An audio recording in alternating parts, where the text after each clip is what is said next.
علی بھائی آج کی نشست کا آخری سوال. جی جی.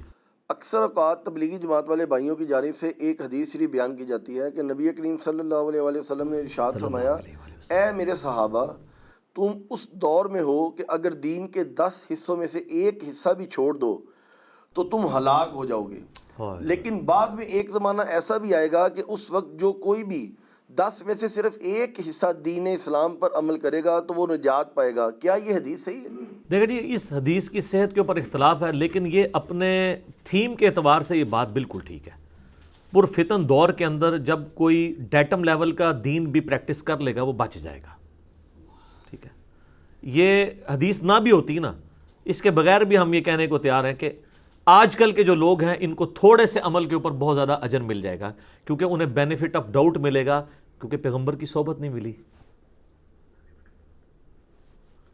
پیغمبر جب دنیا میں موجود ہوتے ہیں پھر یہ تو نہیں آپ کو پتہ لگانا پڑتا کہ رفع دین منسوخ ہوا ہے یا نہیں ہوا. یہاں تو پوری زندگی اس کے اوپر لڑائیاں ہوتی ہیں، لوگ اپنی اولادوں کو آگ کر دیتے ہیں، گھروں سے باہر نکال دیتے ہیں رفع دین کرنے کے اوپر. لاکھ ان کو دکھائیں کہ بخاری مسلم میں لکھا ہے، نہیں ماننے کے لیے تیار ہوتے. لیکن پیغمبر دنیا میں موجود ہو تو کیا یہ والے جھگڑے باقی رہیں گے؟ تو صحابہ کرام کو یہ جو ایج حاصل تھا نا، اور ہمارے حق میں یہ جو کمزوری ہے یہ کریڈٹ بن گیا ہمارے لیے، ڈیبٹ ہمارے لیے کریڈٹ ہے کہ ہم اگر بیسک لیول کا دین، یہ بیسک سے مراد یہ نہیں کہ نماز روزہ بھی چھوڑ دینا ہے، نہیں، فرائض پورے کر لیں، اس لیول کی قربانیاں نہ کریں، تب بھی ہم اس لیول کا اجر اچیو کر سکتے ہیں، کیونکہ اللہ تعالیٰ نے ہم سے اگر ایک چیز لی ہے تو دوسری چیز دے دی ہے. نبی علیہ السلام کی صحبت نہ ملنا یہ کوئی چھوٹا لاس ہے کسی امتی کے لیے، کسی پیغمبر کے ماننے والے کے لیے. بعد میں آپ دیکھنے صحابہ کے درمیان جنگیں ہو گئی ہیں. بخاری مسلم میں حدیث ہے، آپ کو پتہ ہے کہ انصار کے قبیلوں نے اور مہاجرین نے آپس میں ایک چھوٹی سی بات کے اوپر تلواریں نکال لی تھی، اور وہ کس طرح کی قوم تھی آپ کو پتہ ہے، بات پہ لڑنے والی. نبی علیہ السلام ممبر پہ چڑھے، آپ نے صرف اناؤنسمنٹ کی کہ جاہلیت کی رسومات، بس اتنی بات کی، سب نے تلواریں واپس کر لی. لیکن جمل صفین نہروان میں تو تلواریں واپس نہیں کی ہیں، ہزاروں مسلمان شہید ہوئے ہیں. اگر حضور زندہ ہوتے تو یہ سب کچھ ہوتا؟ کبھی بھی نہ ہوتا. یہ ایک بینیفٹ ہوتا ہے، اور وہ آپ کو بینیفٹ ملتا ہے، وہ آپ سے کوئی نہیں چھین سکتا. سر صحیح مسلم میں حدیث ہے، مجھ سے سب سے زیادہ محبت کرنے والے لوگ وہ ہیں جو میرے بعد آئیں گے، اور وہ خواہش کریں گے کہ ان سے ان کی بیوی، بچے، اولاد اور ساری دولت لے لی جائے، ایک جھلک ہمیں نبی علیہ السلام کی نصیب ہو جائے. صلوات بر محمد وآل محمد، اللہم صلی علی محمد وعلی آل محمد. یہ سر مسلم شریف ہے، تو یہ صحابہ کی فضیلت میں تو نہیں ہے، ہم نہیں کہتے ہمارے لیے، کاش ہم اس لیول کا ایمان حاصل کر لیں، بعد والوں کے لیے. پھر سر جو مسند احمد میں حدیث ہے، جو مجھے دیکھے اور مجھ پر ایمان لائے اسے 1 دفعہ بشارت، اور جو مجھے نہ دیکھے اور پھر بھی ایمان لائے 7 دفعہ بشارت. یہ حدیث مسند احمد میں بھی ہے، صحیح ابن حبان میں بھی ہے. بعض لوگ اس صحت کے اوپر اختلاف کرتے ہیں، شیخ زبیر صاحب، لیکن انہوں نے بھی جب مشکات میں یہ حدیث آتی ہے، یہ حدیث آتی مشکات میں آخری چیپٹر ہے اس امت کے ثواب کے بیان میں، وہ چیپٹر بھی ایک بار ذرا پڑھ کے دیکھ لیں. تو شیخ صاحب نے نا اس کے فٹ نوٹ پہ لکھا ہے یہ حدیث ضعیف ہے، لیکن صحیح ابن حبان میں اس کے ساتھ ایک اور حدیث ہے وہ بالکل صحیح ہے کہ جو مجھے دیکھے اور ایمان لائے اس کے لیے توبہ ہے، بشارتیں ہیں، اور جو بغیر دیکھے ایمان لائے اس کے لیے توبہ ہے، پھر توبہ ہے، ڈبل بشارت ہے. چلو ڈبل تو پہنچ گئے نا. اور پھر جو مسند احمد میں حدیث ہے، سنن دارمی کے اندر ہے، مشکات کے بھی اس چیپٹر کے اندر موجود ہے، المستدر للحاکم میں بھی ہے. حضرت ابو عبیدہ ابن جرح اشرم وشرم میں سے ہے نا، وہ بیٹھے ہوئے تھے تو حضور سے کہنے لگے یا رسول اللہ سب سے بہترین ایمان تو ہمارا ہوگا، کیونکہ دیکھیں ہم نے آپ پہ ایمان لائے، جہاد میں آپ کی مدد کی، اتنی قربانیاں آپ کے لیے کی. تو آپ نے فرمایا کہ نہیں، سب سے بہترین ایمان ان لوگوں کا ہے جو میرے بعد آئیں گے، جنہوں نے مجھے دیکھا بھی نہیں ہوگا تب بھی مجھ پہ ایمان لے کر آئیں گے. کیونکہ صحابہ کرام نے حضور کو دیکھ کے جو کچھ اچیو کر لیا تھا نا، ان کا لیول بہت، ان کو کبھی وسوسہ بھی نہیں آتا تھا دین کے بارے میں. صحیح بخاری میں حدیث ہے، عبداللہ ابن مسعود کہتے ہیں ہم کبھی حضور کے ساتھ کھانا کھا رہے ہوتے تھے، ہمارے نوالے سے تسبیح کی آواز آ رہی ہوتی تھی اور ہم سنتے تھے. یہ اب جس نے دیکھ لیا ہے. جابر بن عبداللہ کہتے ہیں صحیح مسلم میں کہ میں ایک سفر میں تھا، حضور کے ساتھ تھا، تو آپ نے رفع حاجت کے لیے جانا تھا. آپ نے فرمایا کہ جابر وہ جو 2 درخت ہیں نا ان کو جا کے کہو کہ نبی علیہ السلام کہہ رہے ہیں آپس میں مل جاؤ، پردہ بناؤ میرے لیے. جناب حضرت جابر کہتے ہیں میں نے درختوں کو کہا تو وہ اپنی جڑوں سمیت چلتے ہوئے یوں جڑ گئے. حضور نے پیچھے رفع حاجت کیا اور اس کے بعد آپ نے پیشاب, کہتے ہیں میں نے پیچھے سے لوٹا پکڑایا, آپ واپس آئے, آپ نے یوں اشارہ کیا واپس. سر یہ منظر جس بندے نے دیکھ لیا, یہ مسلم شریف ہے, یہ کہانی شریف نہیں ہے, اس کے ایمان میں کہیں پہ کوئی متزلزل ہو سکتا ہے وہ کبھی؟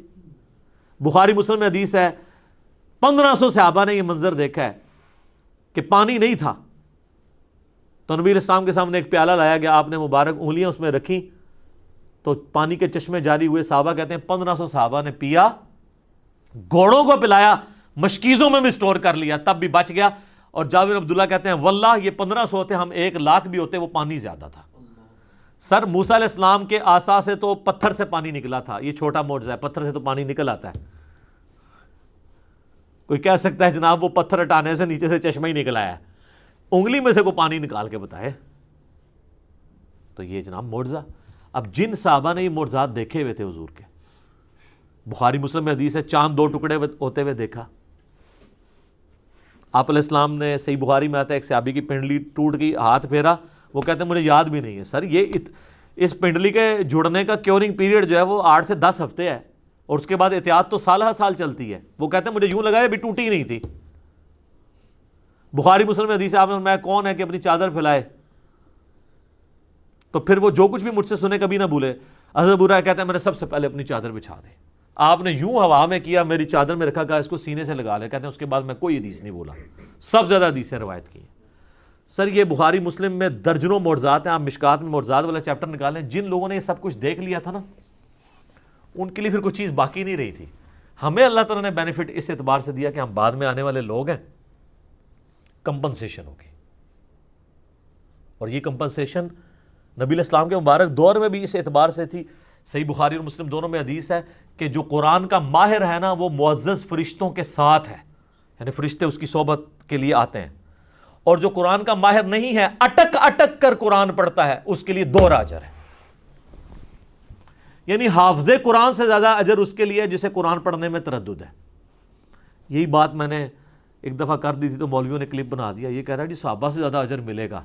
میں نے کہہ دیا تھا کہ آپ کتنے خوش نصیب ہیں کہ آپ کے پاس مصحف ہے, صحابہ کے پاس تو مصحف نہیں ہوا کرتے تھے. حضرت عثمان نے بھی چند ایک نسخے, کیونکہ وہ زبانی یاد کرتے تھے.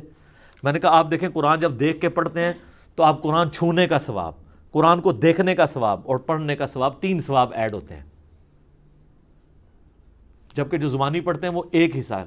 پھر میں نے ساتھ اس کے ساتھ ایک جملہ بولا تھا کہ اب اس کو آپ نے کمپیریزن نہیں کرانا شروع کر دینا کہ بھئی یہ اس نے کہہ دیا صحابہ سے زیادہ. یعنی میں اس اعتبار سے کہہ رہا تھا کہ اس زمانے میں یہ سب کچھ ہوتا تو آج اللہ نے آپ کو یہ فیسیلیٹیٹ کیا ہے.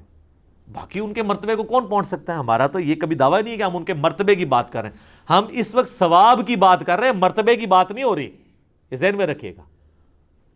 حالانکہ حدیثیں تو حضرت ابو عبیدہ والی میں نے آپ کو سنا دی کہ نبی علیہ السلام نے کن کے ایمان کی تعریف کی ہے, بعد والوں کے. پھر وہ ہمیں اکثر وہ حدیث سناتے ہیں, وہ کہتے ہیں یہ حدیث آپ پڑھیں نا جی.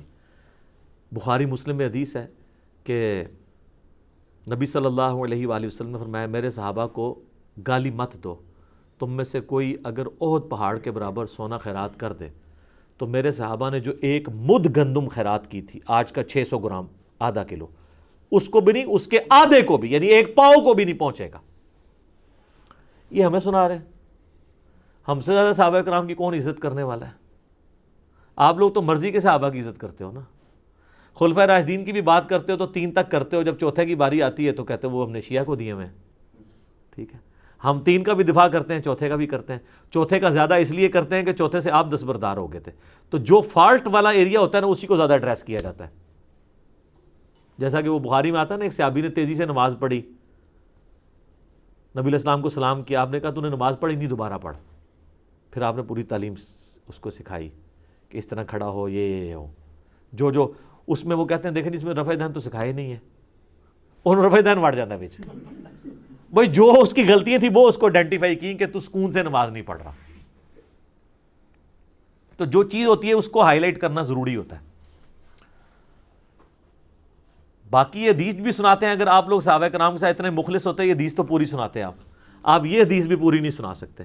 میرا چیلنج ہے, یہ کوئی بھی حدیث پوری نہیں سنا سکتے. آیت مبالہ والی مجھے مبالغے کے چیلنج کیے، میں نے ان کو چیلنج کیا کہ مسلم شریف سے مبالغے والی جو حدیث ہے نا، وہ آپ ذرا وہ حدیث پوری پڑھ کے سنا دو. نہیں سنا سکتے. وہ لاہور کے ایک مولانا نے گلے پھاڑ پھاڑ کے میرے اوپر کیا تھا، اس میں میرا کلپ دیکھ لیں. اور میرا چیلنج ابھی تک باقی ہے، اس کے بعد وہ چیلنج پورا کر دیتے نا. جیسے ابو لہب کے بارے میں قرآن میں آیت نازل ہوئی کہ ابھی ایمان نہیں لائے گا، پکا دوست کی ہے، تو اس کے بعد بھی 10 سال ابو لہب زندہ رہا، تو ایمان لا کے تو قرآن کو جھوٹا کر سکتا تھا، نہیں، توفیق نہیں ہوئی. تو میں نے بہت بڑی بات کی ہے کہ یہ کبھی بھی آیت مبالغہ والی حدیث بیان مسلم شریف سے نہیں کر سکتے. اس میں تو آ جائے گا کہ سب و شتم ہوتا تھا حضرت علی کے اوپر، وہ کیسے کور کر سکتے ہیں؟ نہیں کر سکتے. یہاں پہ بھی نہیں.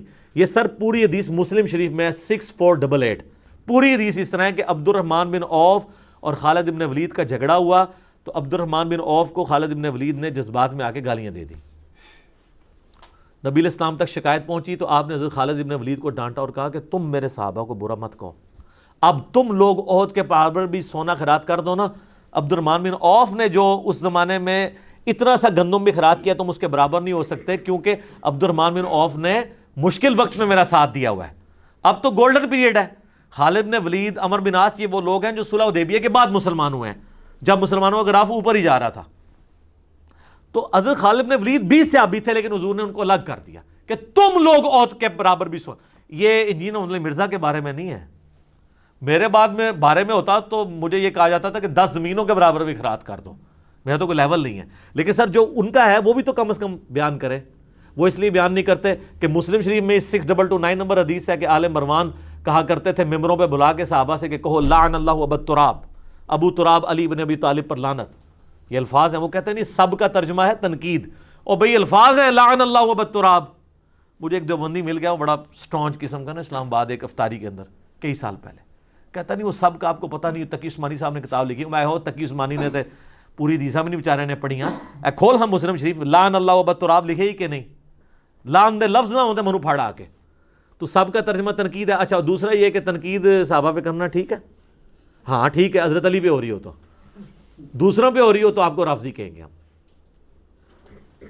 صاحب کا ترجمہ وہ موجود ہے. تو یہ پوری حدیثیں بھی نہیں بیان کر سکتے.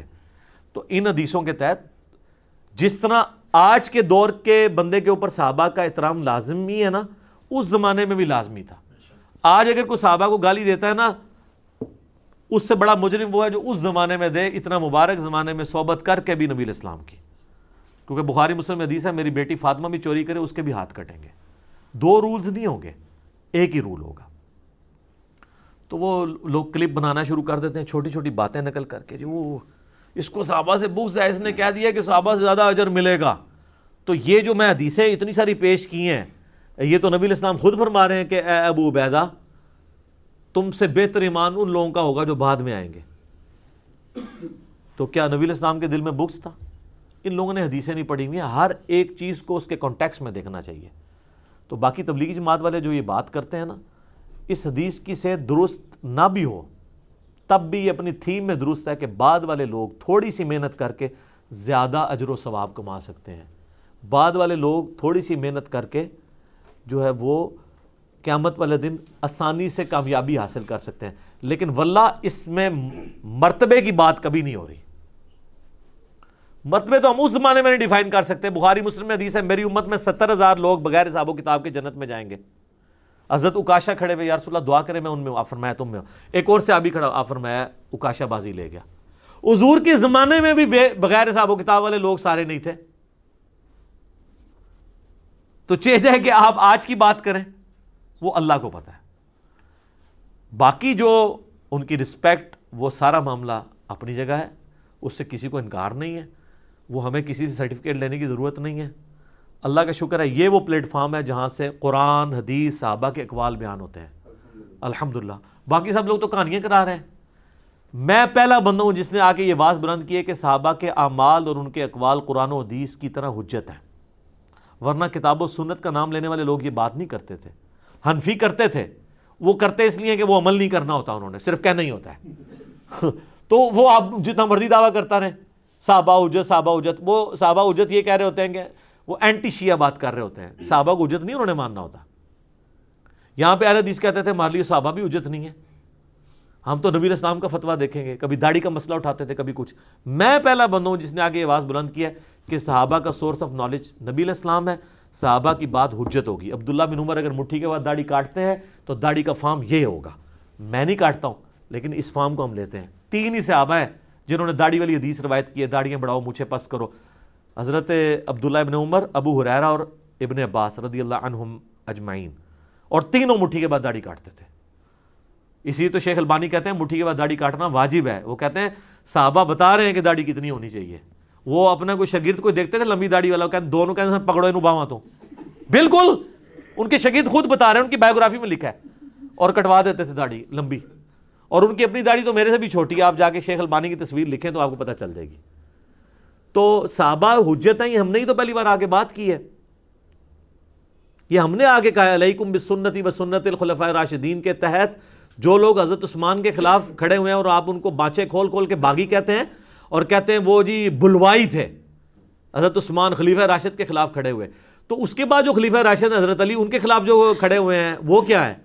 وہی فارمولہ لگائے نا، پوری حدیث علیکم بسنتی و سنت الخلفاء الراشدین المہدیین، وہ پوری لگائے نا. ٹھیک ہے، تو اللہ کا شکر ہے اس پلیٹ فارم سے صحابہ کی حجیت، اہل بیت کی حجیت، ان کی تعلیمات کی حجیت ہم ہی اس کو لے کے چل رہے ہیں اللہ کے فضل سے. تو ہماری باتوں کو میں آخر میں ریکویسٹ کروں گا، میرا کوئی بھی کلپ ملتا ہے نا، بیچ میں سے جملے نہ دیکھا کریں، پوری دیکھا کریں کس کانٹیکسٹ میں بات ہو رہی ہے، پھر آپ کو اس کی انٹینسٹی سمجھ آئے گی یہ بات کیا ہوگی. اب قرآن سے آپ ایک آیت اٹھا لیں، اے نبی تم سے پوچھتے ہیں قیامت کب آئے گی، آگے الفاظ ہیں کہ جس دن تمہیں آگ پہ تلا جائے گا. اب ہمارے مہذب زمانے میں اس دور کے اندر اس قسم کا جواب مہذب جواب نہیں مانا جاتا، لیکن سر اس کے پیچھے 13 سالہ مکی قرآن ہے جس میں جب یہی سوال ہوتا ہے کہ قیامت کب آئے گی تو بتایا جاتا ہے کہ دیکھو تم قیامت کے لیے تیاری کرو. جو لوگ قیامت پہ ایمان لاتے ہیں وہ تو ڈرتے ہیں، اور تم لوگ یہی پوچھ رہے ہو، تاریخیں پوچھ رہے ہو، اس کی بجائے تیاری کرو. 13 سال تک ایک استاد یہ پڑھاتا رہے اور پھر اینڈ پہ وہ شرارت کے طور پہ سوال کرے، پھر یہی کہا جائے گا جس دن تمہیں تلا جائے گا. لیکن آپ تلنے والی آیت ہی پہلے نکال کے لوگوں کو پیش کریں تو لوگ قرآن سے بھی متنفر ہوں گے. تو میرا بھی آپ کلپ میں سے کوئی ایسا ٹکڑا کاٹیں گے جو میں نے ایک خاص مزاج میں ایک پوری گفتگو میں بات کی ہوئی ہے، اور پھر کہیں گے جی علی کیا بات کر رہا ہے. اس طرح کے تو آپ قرآن کے ساتھ بھی حدیث کے ساتھ بھی کریں تو آپ وہ کتنے لوگ متنفر ہوں گے. اس طرح نہیں ہوتا، وہ پوری ایک کانٹیکسٹ میں بات ہوتی ہے، اس میں کوئی ایک جملہ آتا ہے اور وہ جملہ اس کے اندر بالکل فٹ ان بیٹھا ہوتا ہے. بات سٹارٹ ہوئی ہوتی ہے، اینڈ ہوئی ہوتی ہے، پک اینڈ چوز کریں گے. ٹھیک ہے، یہ میں وہ بتا رہا ہوں جو پک اینڈ چوز کانٹیکسٹ کے ساتھ ہو رہا ہے وہ بھی ڈینجرس ہے. آؤٹ آف کانٹیکسٹ تو ہی ڈینجرس ہے نا. قرآن میں ہے کہ حضرت عیسیٰ ہی اللہ ہیں، لیکن اس کے شروع میں لکھا ہے لقد کفر الذین قالوا ان اللہ هو المسیح ابن مریم. یہ تو ہے آؤٹ آف کانٹیکسٹ، لیکن قرآن میں کئی چیزیں کانٹیکسٹ کے ساتھ بھی اگر آپ بیان کریں، پورے کانٹیکسٹ کے ساتھ وہ جملہ اٹھائیں، وہ ایک عام بندے کے لیے ماننا مشکل ہو جائیں گی. نماز کے قریب مت جاؤ جب تم نشے کی حالت میں ہو. اس سے لوگ یہی وزن نکالیں گے نا کہ بھی عام حالت میں آپ نشہ کر سکتے ہیں، نماز کی حالت میں نہیں. لیکن اس کے آگے پیچھے کوئی کانٹیکسٹ تو ہے نہیں ہے. کانٹیکسٹ جا کے سورہ مائدہ کے اندر ہے، یہ آیت نساء کے اندر ہے، جس میں پتا چلا ہے کہ یہ اس زمانے میں ہے جب شراب حرام نہیں تھی، آج کی ڈیٹ میں حرام ہے. تو اس طریقے سے ہم بھی کسی مزاج میں کسی ایک ٹاپک کو ڈریس کر رہے ہوتے ہیں، آواز کا اتار چڑھاؤ ہوتا ہے. جس طرح آپ کو پتہ ہے یہ FIR جس کیس پہ کاٹی گئی تھی وہ تو بات ہی کچھ اور ہو رہی تھی. ٹھیک ہے، جن لوگوں کے بارے میں ہو رہی تھی انہوں نے بھی مزاح میں اسے لیا، انہوں نے کوئی مقدمہ نہیں ہمارے اوپر کروایا اور ان لوگوں نے پکڑ کے کروا دیا. باقی اللہ کے فضل سے جی ہائی کورٹ نے ہماری وہ پہلی پیشی کے اوپر ہمارے خلاف جو FIR تھی نا کاٹی ہوئی، سیشن کورٹ نے تو یہاں پہ ہی ضمانت دے دی تھی، ہائی کورٹ نے بھی وہ فارغ کر دی ہے. اب وہ کیس مکمل طور پہ ختم ہو چکا ہے. اب ہمارا جوڈیشری کا جو رائٹ ہے وہ شروع ہوتا ہے. باقی انشاءاللہ میں اس کے اوپر ڈیٹیل سے امید ہے اگلی مجلس میں بات کروں گا. جو ہائی کورٹ کا ڈیسیژن آیا ہے ریسنٹلی 5 جون 2020 کو، اللہ کے فضل سے پہلی پیشی کے اوپر ہی انہوں نے کہا یہ تو میلافائڈ انٹینشن کے ساتھ کاٹی گئی ہے، اس طریقے سے کسی اوپر FIR نہیں کاٹی جا سکتی. یہ میں اشارتاً بات اس لیے کر رہا ہوں کہ کوئی اپنے علاقے میں بیٹھا ہوا اگر کوئی اس طرح کی کوئی حرکت سوچ رہا ہے یا ہمارے چاہنے والوں میں سے کسی کو غصہ ہے تو اس کا غصہ ٹھنڈا ہو جائے، اور جو دوسرے ہیں تو وہ اپنی اس حرکت سے باز آ جائیں. اب یہ ہمارے پاس ہائی کورٹ کا ایک ڈیسیژن آ گیا، اب جہاں کہیں بھی کوئی اس طرح کی کوئی کرنے کی کوشش کرے گا تو ہم اس کو کاپی وہاں پہ بھجوائیں گے، معاملات ڈائلیوٹ ہو جائیں گے. اور آپ دیکھیں یہ لوگ آپس میں ایک دوسرے پہ FIR نہیں کٹواتے، ایک دوسرے کو کافر بھی کہتے ہیں، ایک دوسرے کے پیچھے نمازیں بھی نہیں پڑھتے. آج تک آپ نے سنا ہے کبھی ایک فرقے والے دوسرے کے اوپر بڑے عالم کے اوپر کٹوائی ہو؟ اس لیے کہ ان کو خطرہ نہیں تھا. میکڈونلڈ کی وجہ سے KFC کو خطرہ نہیں تھا، اس کا آئٹم زیادہ بک رہے تھے، اس کے زیادہ بک رہے تھے. یہ بیچ میں جو البیک آ گیا ہے آج کے دور میں، ان کی وجہ سے ان کی ساروں کی نا چھٹی ہو گئی ہے، اس لیے انہوں نے یہ کام شروع کیا ہے. باقی یہ زانیں شروع ہونے لگی ہیں، اس لیے ہم اسی کو کنکلوڈ کرتے ہیں اسی کے اوپر. اللہ تعالیٰ سے دعا ہے، اللہ تعالیٰ سے دعا ہے کہ جو حق بات میں نے کہی اللہ تعالیٰ ہمارے دلوں میں راسخ فرمائے. اگر جذبات میں میرے منہ سے غلط بات نکل گئی، اللہ تعالیٰ ہمارے دلوں سے ہی معاف کر دے اور ہمیں معاف بھی کر دے. ہمیں کتاب و سنت کی تعلیمات پر عمل کر کے دوسرے بھائیوں تک پہنچانے کی توفیق عطا فرمائے. سبحانک اللہم و بحمدک، اشہد ان لا الہ الا انت، استغفرک و اتوب الیک، وما علینا الا البلاغ المبین. جزاکم اللہ خیرا.